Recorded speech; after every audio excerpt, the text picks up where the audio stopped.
du mois, donc je vais commencer avec mes favoris parce qu'il y en a beaucoup plus. Par contre j'ai un très gros flop dont je veux absolument vous parler qui fait le buzz en ce moment et vous avez été nombreuses à me demander si j'avais testé, donc voilà, vous allez très vite avoir la réponse sûrement en fin de vidéo. Mais avant je vais commencer avec mes produits préférés du mois et mes belles découvertes, et en l'occurrence un nouveau fond de teint puisque j'avais terminé pas mal des miens en fait.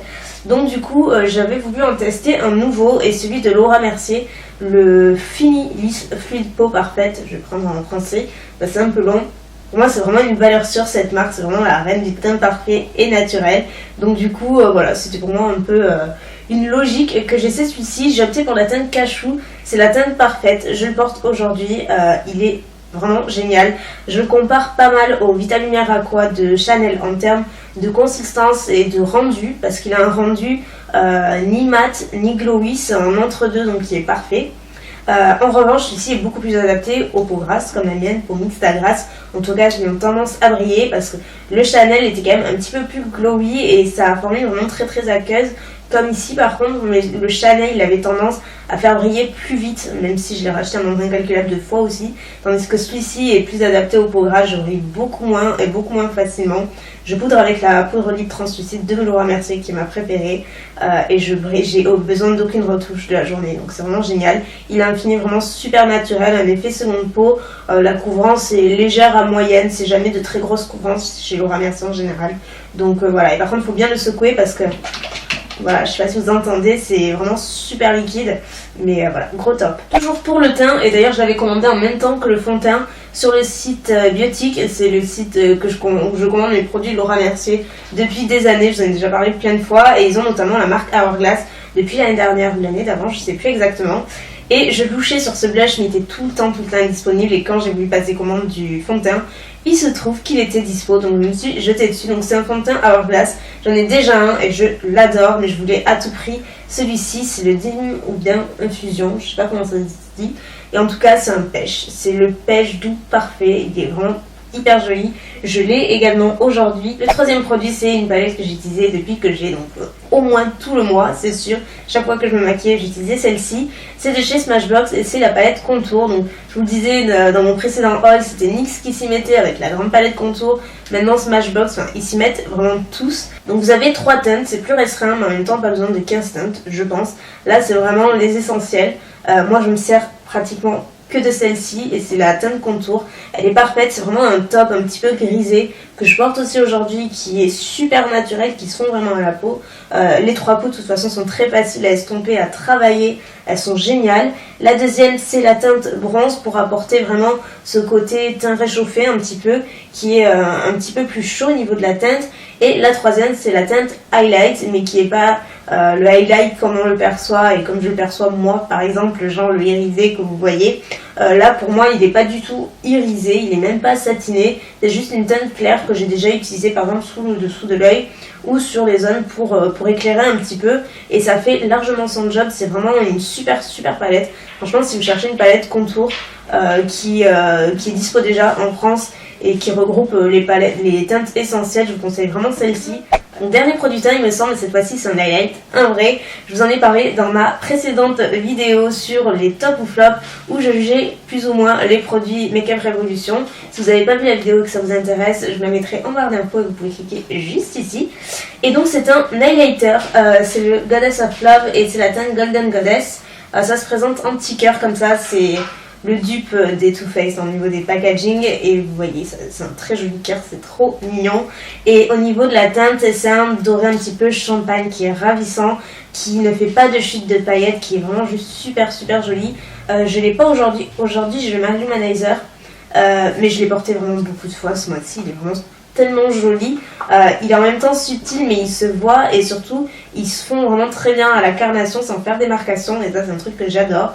Et pour le prix franchement ça vaut mais largement beaucoup. Pour les yeux, je pense que vous n'êtes pas passé à côté de la nouveauté Benefit, qui est le Roller Lash de Benefit bien sûr, qui est leur tout nouveau mascara. Je vais pas m'étendre, je pense que vous en avez entendu parler des tas et des tas de fois, mais en ce qui me concerne c'est un vrai top, je l'aime vraiment beaucoup. Je l'ai encore aujourd'hui, et ce qui est marrant c'est que dans toutes les photos ou vidéos, parce que maintenant, c'est vrai que j'ai oublié de le mentionner sur cette chaîne, mais désormais je vlog en fait chaque semaine, en fait sur la semaine, je fais des weekly vlogs sur ma deuxième chaîne, donc si ça vous intéresse, le lien sera en barre d'infos, il est toujours, mais c'est vrai que j'ai jamais trop mentionné ici, mais voilà, je vlog depuis peu, donc ça vous intéresse, mais voilà, vous pouvez me retrouver sur Elsa Life and Vlogs, et du coup, dans chacune de mes vidéos ou photos, je porte le roller lash. Chaque fois on me demande mais je sais pas combien de fois ce que je porte, et c'est souvent celui-ci en fait. Il est vraiment sympa, il a un effet assez naturel, et ce que j'aime beaucoup c'est que sa brosse qui est légèrement incurvée avec de très petits picots, elle permet d'attraper les cils bien à la racine, d'apporter une certaine longueur. Les cils sont bien noirs mais faciles à démaquiller, ils sont faciles aussi à attraper en ras des cils inférieurs. Le seul truc c'est qu'il apporte pas énormément de volume. C'est le seul truc que j'aurais à lui reprocher entre guillemets, mais franchement moi ça me suffit amplement. Et ensuite le dernier produit qui est un produit que j'ai depuis super longtemps et que j'ai voulu réessayer il y a ce mois-ci, et du coup je me dis il faut absolument que j'en parle, parce que vous savez que moi je suis une grande adepte du crayon noir en muqueuse supérieure pour donner une vision de cils plus fournie et tout. Mais c'est difficile d'en trouver un qui ne transfère pas en muqueuse inférieure et qui fait un œil de panda. Ça c'est horrible et c'est très difficile à trouver. Même les waterproof des fois c'est pas toujours ça. Et j'ai retrouvé donc dans mes tiroirs le Scandalize de Rimmel, le noir tout simple. Et ce qui est super cool c'est que vous pouvez le trouver absolument partout. Il est vraiment très facile à trouver, il est pas cher et il fonctionne parce qu'il ne transfère pas du tout en muqueuse inférieure, et surtout il tient toute la journée. Il est très noir, donc voilà, pour celles qui cherchaient, je vous recommande celui-ci, et désormais je pense que c'est celui-là que je vais utiliser. Un combo que j'ai beaucoup fait ce mois-ci pour les lèvres, ce n'est pas un rouge à lèvres, ce sont des crayons à lèvres. Le tout premier, j'ai acheté ce mois-ci avec moins 25% d'Urban Decay, j'allais dire, de Sephora. C'est le Native et c'est le rose parfait. Moi, j'aime pas trop le rose, genre les roses bébés et tout, j'ai du mal à les porter sur moi. Je trouve que ça me va pas spécialement, enfin je sais pas, tout le monde me dit que oui, mais moi j'ai du mal. Ça ne s'explique pas. Et là, cette teinte-là, elle est juste parfaite. Donc du coup, j'utilise seule, quoi, juste pas forcément en contour. Mais en rouge à lèvres, quoi, en base tout simplement. Et ce que j'aime beaucoup, c'est faire le contour avec ce deuxième que j'avais acheté à Londres il y a plusieurs années. C'est la marque numéro 7 et c'est la teinte nude. Donc voilà, n'importe quelle couleur nude, mais celle-ci est particulièrement bien parce que c'est vraiment la couleur de mes lèvres, et du coup ça définit un petit peu mieux les lèvres, et je trouve que ça fait un rendu super joli qui reste malgré tout naturel, qui fait pas du tout Kylie Jenner ou quoi que ce soit. Enfin, c'est pas vraiment mon style. Par exemple, j'ai ce combo là aujourd'hui avec un petit gloss NARS par dessus léger, et vous voyez que voilà, ça passe, et moi c'est en tout cas mon combo du moment. Le seul produit soin, et je voulais aussi vous en parler parce que pour les peaux mixtes à grasse, on me demande souvent quelle est la crème hydratante que j'aime le plus ou qui fonctionne le plus.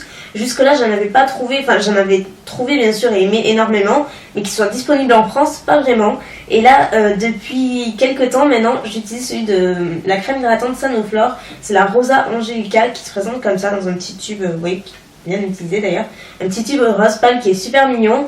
Et en fait c'est une crème qui désaltère, repulpe et matifie, donc beauté fraîche du matin et soir, et qui est géniale. Si vous avez la peau mixte à grasse comme moi, essayez celle-ci, vous ne serez pas déçus. Elle apporte l'hydratation nécessaire sans excès de brillance quoi que ce soit. Vous n'allez pas vous lever le matin brillant comme un spot, hein. C'est aucun risque. Elle sent terriblement bon, la texture est fraîche, elle est incroyable.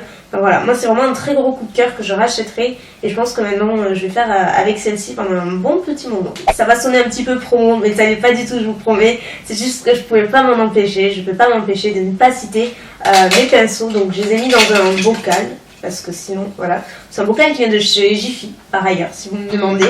Je ne pouvais pas m'empêcher de ne pas citer mes pinceaux, les tout derniers, le Botanic Kit, qui se présente comme ceci. Si vous voulez en savoir plus, voir les détails de chaque pinceau, je vous mettrai la vidéo, vous pouvez cliquer juste ici, elle sera en barre d'infos, ainsi que l'article que j'ai fait à ce sujet. Bon là ils sont pas tout propres, hein, puisque forcément je les utilise, donc je les ai pas encore lavés, il va falloir que je les lave d'ailleurs.